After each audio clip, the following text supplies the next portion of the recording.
ក្នុងសិភៅអំណាចជាអំណាចត្រង់ចំណុចទាសកលគំនិតបាននិយាយថាយើងចំណាយពេលវេលាអានសិភៅដូចគ្នានិងចំនួនក្បាលសិភៅដូចគ្នាតែការជ្រួតជ្រាបទទួលបានចំណេះដឹងពីសិភៅគឺវាពុំដូចគ្នាឡើយអ្នកអានខ្លះមានសមត្ថភាពពិចារណាខ្ពស់ជាងអ្នកនិពន្ធ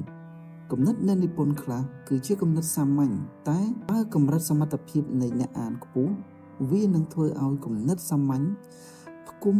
សាច់ផ្គុំឈាមคล้ายទៅជាគំនិតអស្ចារ្យដូច្នេះហើយបានជាយើងជាអ្នកអានត្រូវតែកុំងាប់ក្រឡាជាមួយនឹងគំនិតអ្នកនិពន្ធណាឲ្យសោះត្បិតបើងាប់ក្រឡា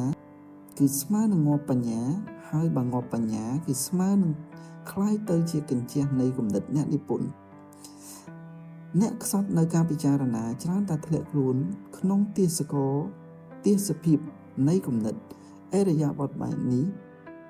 វាពុំធ្វើឲ្យយើងរីកចម្រើនឡើយ